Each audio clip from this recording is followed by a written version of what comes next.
Welcome to week 5. We're almost halfway done. This is the last lecture of content before the break. As of today, everything for the midterm will have been covered. Yay. Um, just to make sure that I don't miss out on this, and I'm going to post it in the announcement, but your midterm will be here this time on the 19th. So 2 weeks. Next week, I'm going to do a quick review. It's going to be a super short class, as you've already experienced my reviews. So you know what to expect from that. But yeah, so that's just a heads up about the midterm. I will be putting the details in the announcement. I went over it today, went through it again today. Make sure that it was, correct and up to date and all that fun stuff, and it looked okay. It'll be going to printing probably tomorrow. So, after tomorrow, I'm committed. Pretty sure I don't have a question 22 oops on this one, so should be good. So yeah, all right. So this week we're talking about indexes and views. So it's one of those topics that's halfway between design and physical implementation. And I'll basically explain what it's for. I finally got my clicker working. Yay. So I don't need to keep moving back to the laptop. So we're going to talk about indexes and views. I'll be talking about what indexes, what they're for, how you create them, some of the types of indexes, the rules when you use them, and a few examples of how you create them. Then I'll do something similar to views. Although I know you guys did views in level 1, this one here covers a little more detail.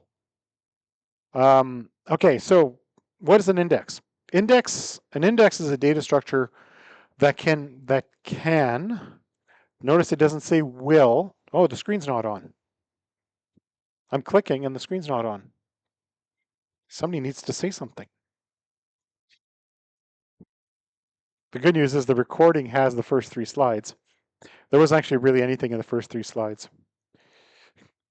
Like literally, there's the title slide, the summary, the next title slide. So this is where we're at, the real content.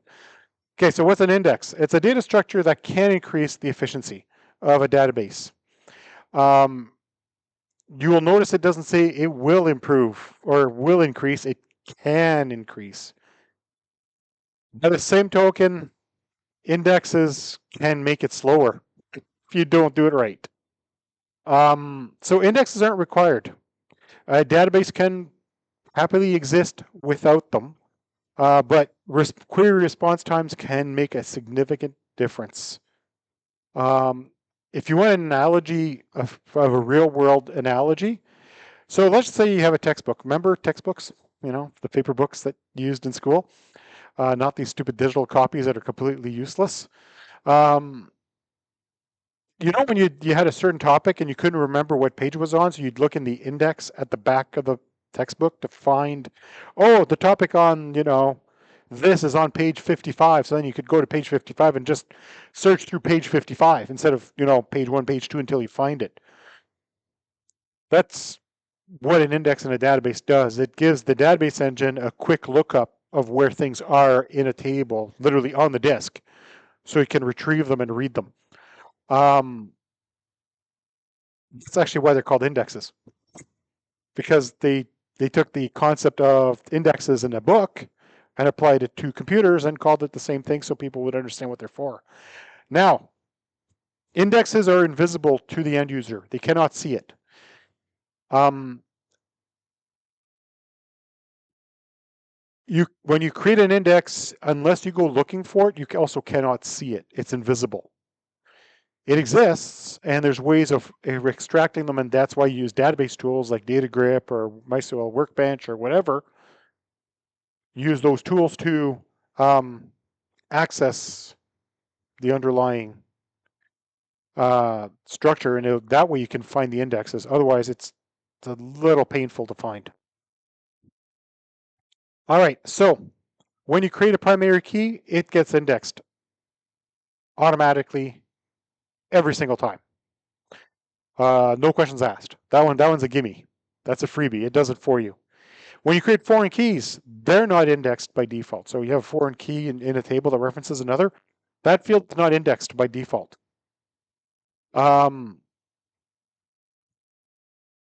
So normally you would, as part of the design process, you'd define indexes for those columns.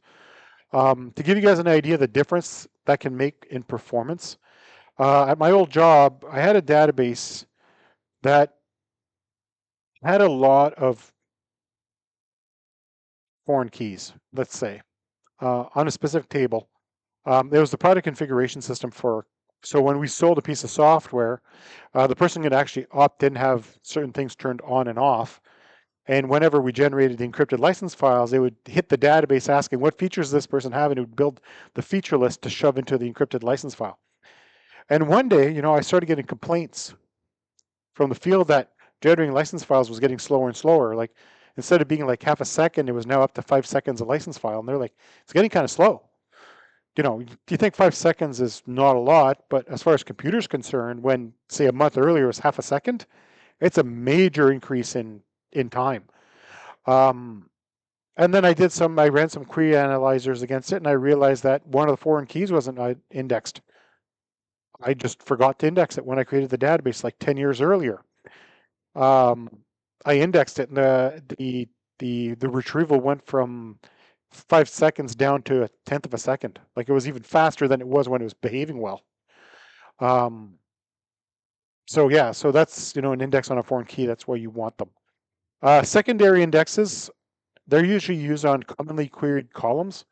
Let's just say you open people up by phone number, by postal code, by email address. You could create indexes on those fields to make those lookups faster. Like if you got actually I'll be talking about that in a bit, but if you have a table with like 1,000 rows, the index isn't going to do anything for you. Modern computers and database servers and hardware is just too fast that 1,000 rows, you'll never notice the difference.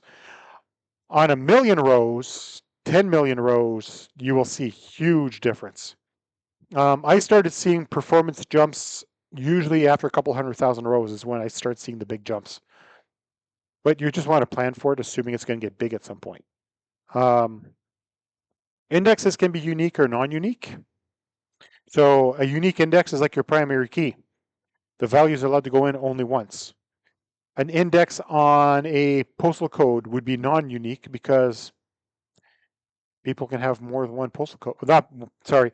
A postal code can have multiple houses tied to it, at least in Canada. For example, I share my postal code with 5 other houses. My side of the street, from the corner to a certain number, we all have the same postal code. That's just how it works. Okay, so the most common type of index is known as a B tree. And here's a piece of trivia for everybody. When I first learned about B tree indexes years ago, I thought it stood for binary tree. No. Anybody want to take a guess what the B stands for? Felt so stupid when I found out.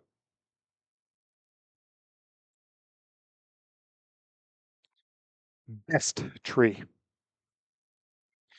Yes, if you go look up B tree, it's literally best tree. So the way a B tree index works is it can have up to 4 levels.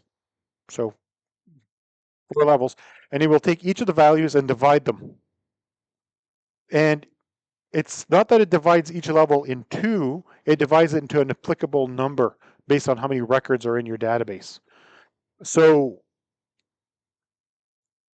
let's say you got values that go from A to Z.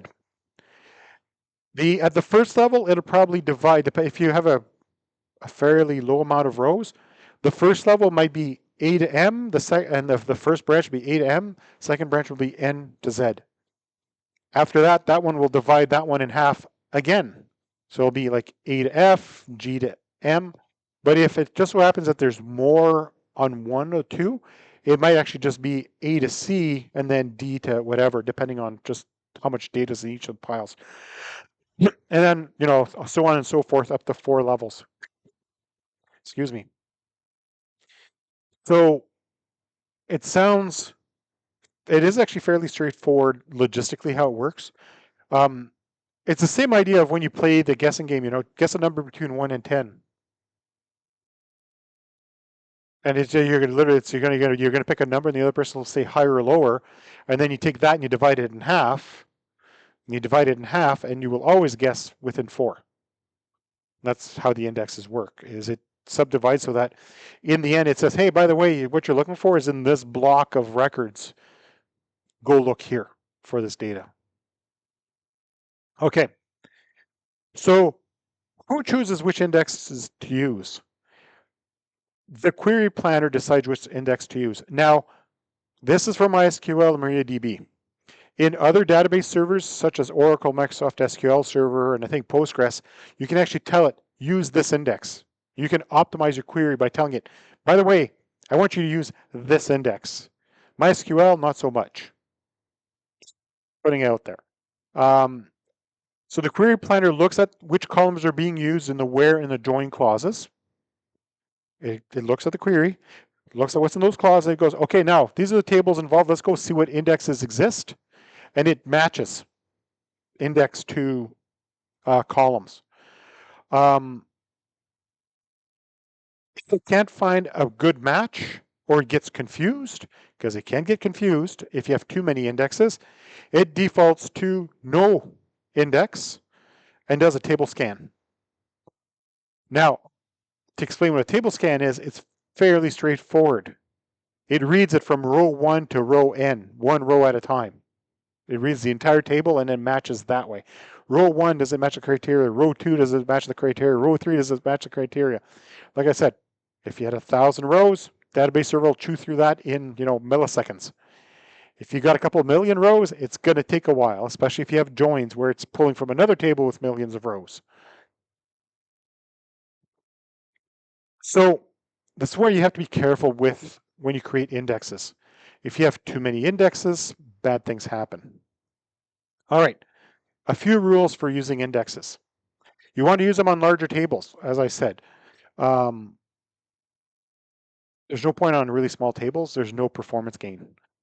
You want to index the primary key of each table. It's done automatically for you, so that's good. You don't have to worry about it. You tend to want to index search fields. Those are the ones you use in the where clause regularly. So if you're working with customer information, student information, you'd probably want to index people's names, email addresses, phone numbers. That way, when you do a search, it'll use those indexes and find the records faster. You'll want to index fields in the SQL order by and in the group by clause. Why? Because if they're indexed, it's able to sort faster. Now, this last one's not really applicable anymore because, like I said, the hardware's gotten so fast. These slides are so old. They've been reformatted. And I just leave this last one here because it makes me laugh now a little bit. So you should index when there's more than 100 values. Sure, you're not going to get anything out of it. If your database suddenly grows, you've already taken care of business. And there's no point indexing if it's under 30 rows because it's like milliseconds, right? So it'll load the 30 values in memory and just work with them. All right, so you want to avoid indexes for fields with very long values. So if you have a text field or a memo field or whatever you want to call it, or a club in Oracle, you don't want to index those. It's going to be terrible. The performance will be just the worst thing ever.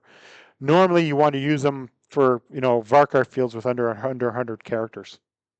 And there's actually a reason for that, which I'll go over in a bit.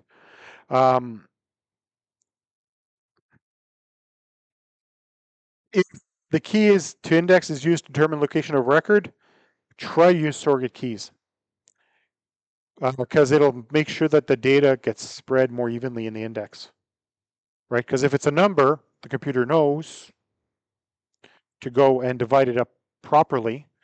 And when you do an index rebuild will be much faster on on numbers than it would be on letters for obvious reasons. Which is, at this point I'll mention that, yes, sometimes you have to do index rebuilds. Sometimes the indexes get dirty where, the data in the table changes all the time. Like you add a row, delete a row, update a row, and it's constantly being updated. Every time you do that, it updates the index, but the index gets cruded up a bit where it's a little unbalanced. So you do an index rebuild and it'll rebuild the index. If you're working with a numeric key, the index will be really fast because computers are really good at numbers. Letters, it's got to work a little harder. Some database servers might have a limit of how many indexes per table, or even how big each field can be. I haven't seen that in probably 25 years. So it's a moot point, but you may at some point in your career come across some archaic ancient monster running on a machine that everybody's scared to turn off, and it might have limits. Just putting it out there that there are some database servers that actually have limits. One I can think of that had the limits would have been DBase way back in the day. DBase 3 and DBase 4 with Clipper in the front end. That's what existed before things like Visual Basic. That had actual limits. So also you got to be careful. If an attribute may have null values, you probably don't want to index it, because when you do a search and the field has nulls in it, the index will ignore nulls. It'll say, hey, the records you're looking for is in this block, and it just automatically pretends nulls don't even exist, which causes your query to fail because it's literally skipping the nulls outright. Even if you're searching for like this or that, the second there's nulls, it probably won't return what you're looking for. So because of the index, we'll say, hey, I don't know about nulls, so I'm not going to tell you those even exist. And again, back to the example of the textbook, the index of the back doesn't have every word in the textbook. It only has the words that are relevant. And the database server most database servers consider nulls to be irrelevant. So it's not relevant, it ignores it. All right, so a bit of syntax. Bit of a flashback to last semester, your good old create commands. Create index, and then you give it a name on table column. It looks a little bit like how you create a primary key or a foreign key, except this is separate from the table. So you create the table, then you create the index. They're separate create commands. You can index multiple columns. Create index, client index, on client name, comma, postal code. If you want to make it unique, you go create unique index. So it's fairly straightforward. Okay.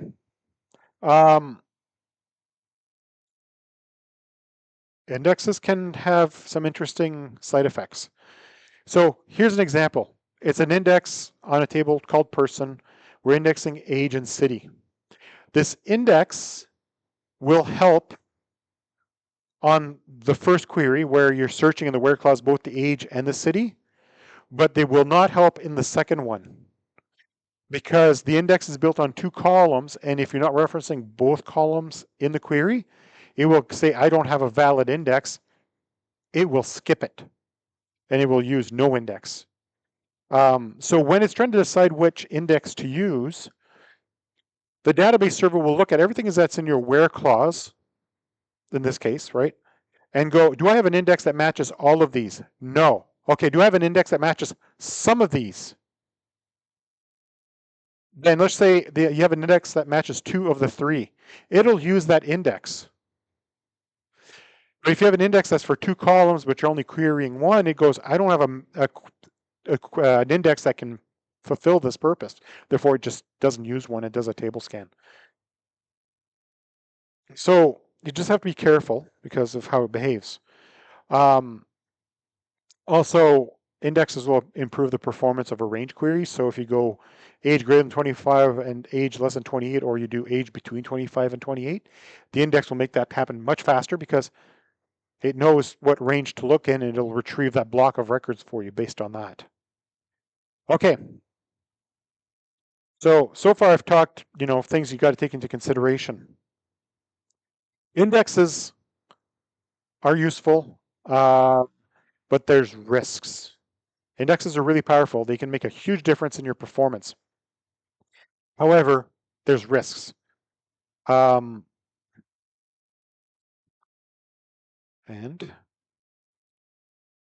batteries don't.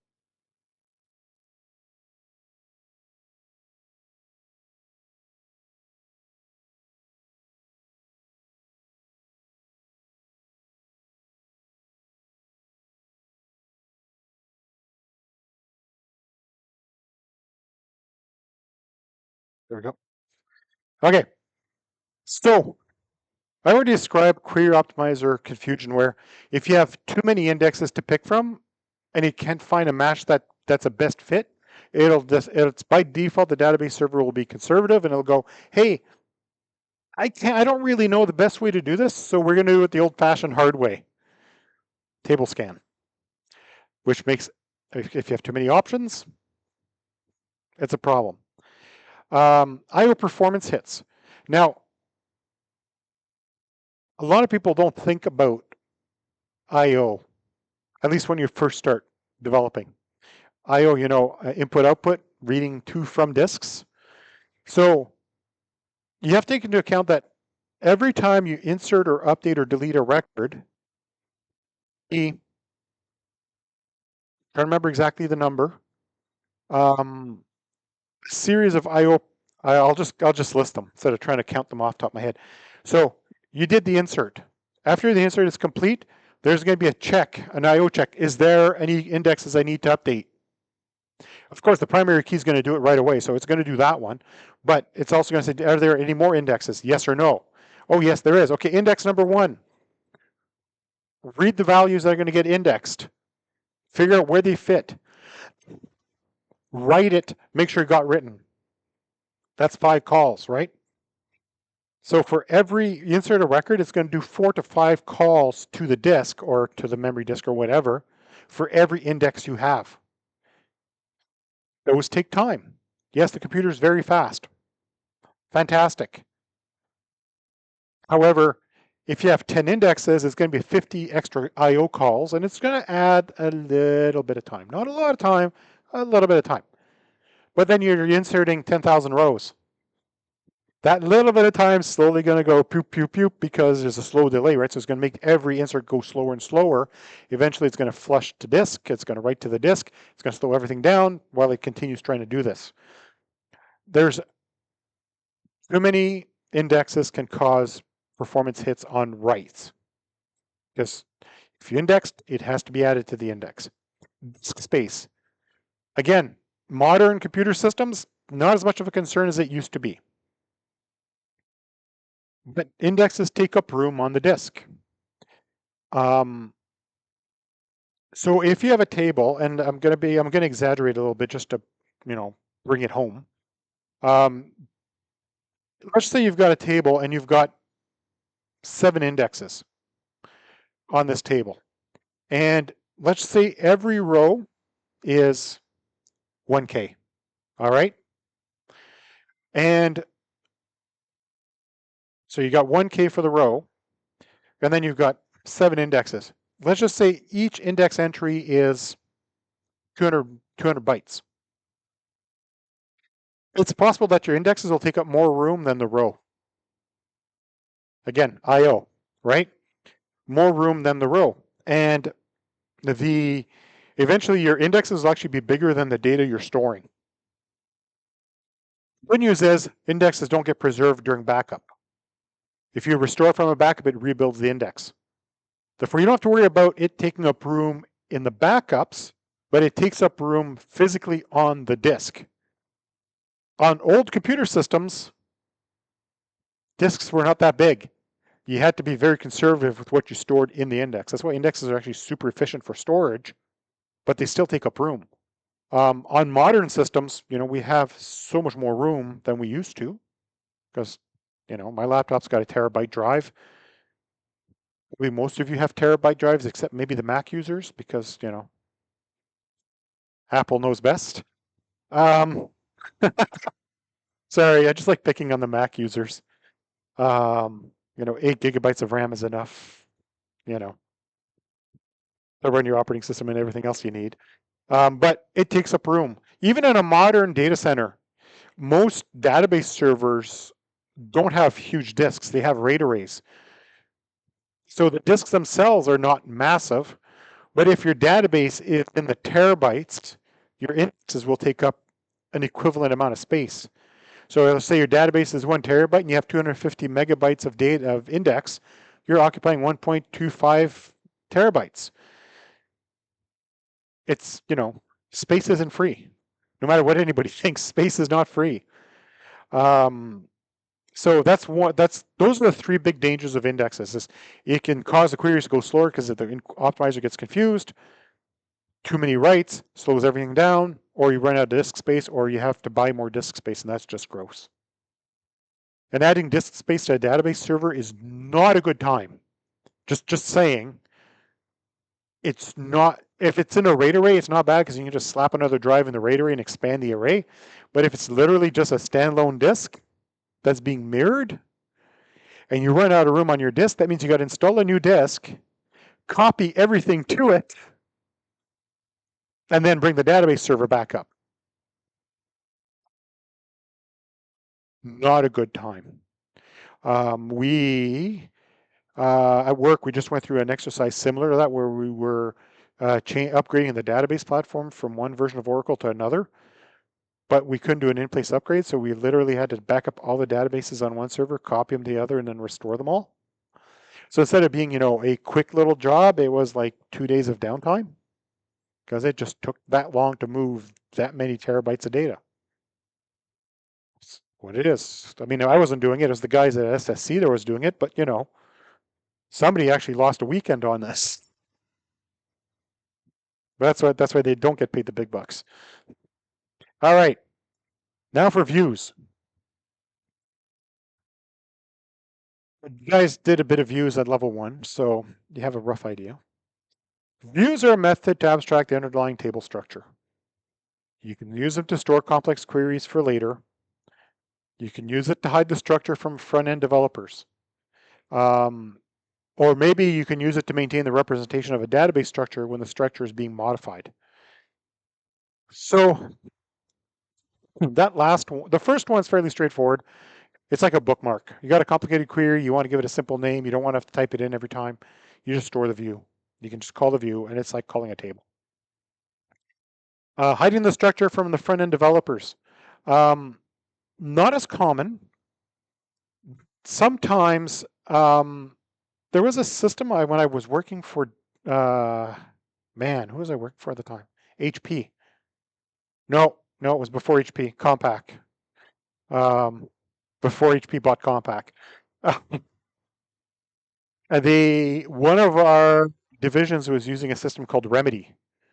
And the way Remedy worked is it actually created views. So as you defined a UI, it would actually create the views so the developers only ever saw the view that belonged to that UI. They could never actually see the structure of the database under it. So weird, so awkward, and so difficult to work with. But that's how it worked, is it would create views based on what was needed to be accessed. The last one is actually one of the more interesting use cases. Let's just say you have a database structure and somebody decides it's time to refactor. I don't know if they taught you guys about the concept of refactoring yet. That's when you have old code and you want to make it better. So you take the old code and you refactor it into better code. You rewrite parts of the code to make it better. You take your objects, you break them down to smaller pieces, that kind of thing, to make it more maintainable more than anything else. So let's say they decided this database structure needs to change and some of the fields are going to change names. Cool beans, except there's applications out in the wild that expect the database structure to look one way, but you want to change it so it looks a different way. One of the ways you can get around it is creating a view.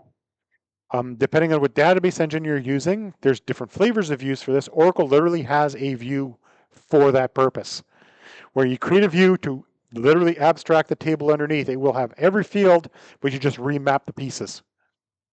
Most other database servers, you don't have that. You just create a view and with the same name of the table, and you rename the table.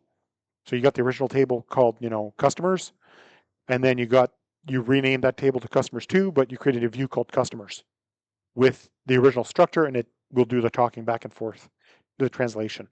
That's when you have, structures that are in the wild that you can't change. All right. So there are two kinds of views: virtual views and materialized views. All right. So a virtual view is normally used in a database. Well, obviously it's a database course, but by this we mean more a transactional day-to-day live view. It's computed on demand, which means it's slower at runtime. So you got your view defined and you run it, and it's actually slower because it needs to actually pull the data. That's because it's always up to date. It'll be the same performance as the underlying query. It's not going to be slower than the underlying query. It'll be the same performance. So if it's a query that joins 25 tables and pulls back 25,000 rows, the performance will be the same. It's designed for abstracting, for reports, that kind of thing. Then we have something called materialized views. Those are used in data warehouses. That's what's bugged me today. They're used in data warehouses. They're pre-computed out offline. So basically you'd have your view that returns a series of columns. The materialized view will actually store a copy of that data so that it doesn't need to ask the underlying table. So let's just say, like I said, it's a query returns 25,000 rows, but it's actually querying 10 million rows. When you query the materialized view, it would only pull the 25,000 rows, not the 10 million rows. But because of that, it might have stale data. A materialized view is created, and it will grab a snapshot of the results of the view and store them. Done. At that point, one more record gets added, your view is now out of date. That's why it's used for data warehousing, for non-live data. You want a sales report for the last 5 years. You'd use a materialized view because you know what? Sales data as of midnight before, everything up till midnight is not going to change because it's before today. Therefore, that's a valid target for materialized view. It's not going to change. Should not change. Sometimes it changes, but it should not change. Or you have data scientists that are working with insane amounts of data trying to compute. COVID was a perfect example where all the scientists were compiling data of all the different COVID cases in Canada and watching the vectors of the different strains. And then they'd create data warehouses full of materialized views of this data so they can run their analytics against it. The problem is that rebuilding this data can take a long time depending on how big or complex your data is. So you don't want them to run it real time all the time because it'll kill the poor database server. So you run it at night so that it's fresh for the next day. Dashboards, for example. So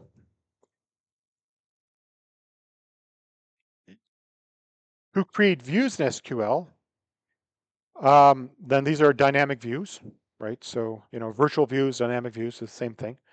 It's create view, name as select. You guys did that last semester, so you've seen this before. So there's a slightly more complicated view. Now that I've actually taught the level 1 course, these slides feel kind of pointless because I've already shown you guys this stuff at level 1. I always wondered why my students look bored at this stage of the lecture, and now I know now that I've taught the level 1 course, but that's okay. So create a view as, and it's a complex view. It'll create a virtual table, and that's actually a really old phrase. They're literally called dynamic views now because virtual tables are now something else. But essentially it creates a table that's underneath. And you can use it later just like a normal view, and gives you an idea how old this slide is. It's doing an implicit join. It's not using a modern join, it's using the joins from like 20 years ago. Select from Seattle view, product where the product matches. Like literally it's doing the join there. So that's the old kind of join. I really need to update the slide one of these days. So you can use it just like a table. It looks like a table. It smells like a table. Kind of tastes like a table, but it's not a table. It doesn't actually exist. The view does not exist. The definition of the view exists. What happens is you run it, and then what it'll do is it actually expands the internal query and literally melds it into the external query. I'm pretty sure I got actually a slide that shows that process. All right, so what happens when we query a view? A view is not a true table. It doesn't contain data. Like I just said, it doesn't actually exist. When we query the view, it accesses the source table and captures the data by using the query that's stored inside itself. So the view exists, yes, in the same way a bookmark in your web browser exists. The bookmark is not the web page. The bookmark is the address of the web page, how to get to the web page. The view contains how to get the data, not the data itself. So when you query the view, it accesses the underlying tables, which means if the data needs to be modified, it's done at the table level, obviously. Okay, so in the previous example, where we did select name, comma, from view, join other, this one I actually rewrote. So it's the exact same query as before, but now it's actually done the modern way. So the first one here where we take from the view and we join in a real table, what actually happens is it recompiles the query so that it actually joins in the purchase table. It actually rebuilds the query. So it takes the query we stored originally in the first view, so which is this view, right? So it grabs this right here, okay? That's the original view, the original query. Then we did a join. So what it does, it takes that original query and actually merges in the new parts and rebuilds the query around it. So you still don't need to know about, that piece. You need to know that piece, which is kind of cool. It rebuilds the query for you. Realistically, do you even need to know that this is happening? No. This is just show you how it happens. You don't need to know how it happens, unless you're planning to go in learning how to, write low-level database code, contribute to like the MySQL project or to the MariaDB project or Postgres, where you get hired by, Microsoft for their database team. Probably want to go back to university for that one. Just saying. But essentially that's what happens on the inside, is it'll take the original query and figure out how to fit the pieces together and run it. Database servers are actually really clever. That's all right. The people who wrote them are very clever. And the database server just knows how to do it. Okay. So updating values in a view. How can you insert a record in the table that doesn't exist? So let's say we have a table called employee with an SSN, a name, department, project, and salary. And we create the view where we have just the name of the project. And we try to insert into that. What will happen is any column that's not included will get null values. So for example, this is actually what our table looks like here, okay? So we got 4 columns in the table. We create a view, but it only has 2 columns. So we want to insert into developers, Joe and optimizer, okay? Cool. The problem is that we're only feeding 2 values because this view only knows about 2 values. So when it goes to actually translate from developers into the employee, any value that's not supplied gets a null, which leads me to the problem. Let's just say the department's mandatory. It's going to get a null, but the department's not null. What do you think is going to happen? It's going to error out and say, bruh, I can't do this. Too bad. So normally, people write the inserts not against the views. The inserts, the updates are rarely done against the views. They're done against the underlying tables. The views are for presentation. Everything else is direct. Yes, you can make the views work. It's possible to do it. But you have to include every not null and every key column in the view. And at that point, what's the point of the view? So let's say your table has A primary key, 3 foreign keys, and 4 not null fields. All 8 of those columns need to be included in the view, whether it actually serves any purpose in the output or not, they have to be there. It's the only way to make it work. And what happens if your view joins multiple tables? That means you need the primary key from both tables, all the not null fields from both tables, all the foreign keys from both tables for it to work. Or you just do inserts by hand into the table. And here's literally the slide that explains this. There are MySQL, for example, has very specific requirements to be able to make a view updatable. And instead of me going through like a page and a half of text, I gave you guys the link in case you're curious. It's not on the test. Okay. Now, updating views in MySQL, in this case, we're not actually updating the data in the view, we're updating the actual view. There's 2 ways to do it. Depending on the database system, there are actually specific limitations on whether you're going to do a replace or a recreate. So both approaches assume you still have the original definition of the view. Otherwise, you got to get it out using some tool. And MySQL, they finally fixed it in version 8. Before version 8, it was actually literally a drop in and recreate database for some instances. So create or replace. So instead of just create view, you can go create or replace view. If the view exists, it recreates it. If it doesn't exist, it just creates it. And then the rest of it's exactly the same. So create or replace, fantastic. Now there used to be a time for in MySQL that if the columns being returned were different, you have to drop the view and recreate it. So let's say your view originally returned 3 columns, and you update the view to return 4 columns. There once was a time where you could not do a create or replace. You had to drop it and recreate it, just because that's how it worked. They've now fixed it in MySQL. To my understanding, Postgres is now also create or replace, which is good. Oracle is create or replace. Last I heard, Microsoft, they're pretty much all create or replace now. But one of these days you'll try to do it and it'll give you an error, and then you'll know it's a drop instead of a replace. How do you drop the view? Drop view if exists, give it the name, and it's gone. I mean, it's not very complicated. It's just drop view. If exists, make sure it's got that you don't generate an error. If exist is optional, but it's a good one to have. Okay, so that was the end of today. It was a quick one. I knew it was going to be a quick one too. The other class we were done in half an hour, and this one here was 45. It's a fairly straightforward topic, and in actual fact, one of the reasons why there's no more slides on materialized view is until about 11 months ago, there was no materialized views in MySQL. It didn't support them. So there was no slides because you guys couldn't practice with what you had. So what was the point, right? Now apparently the latest versions of MySQL and MariaDB both support materialized views. So that's a course update that needs to happen.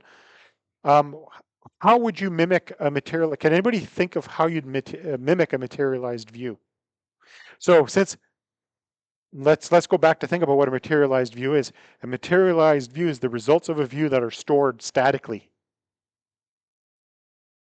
So how would you mimic a materialized view in a system that doesn't support them?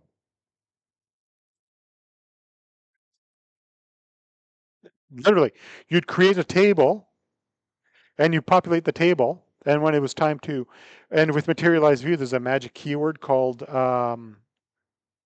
refresh, I think it is.